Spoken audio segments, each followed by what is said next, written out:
Onkar Mangalam.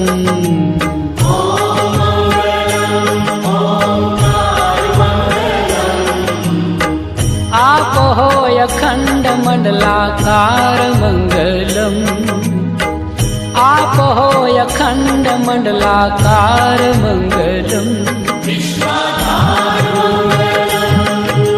Saurashtra Shri Somnath Mangalam.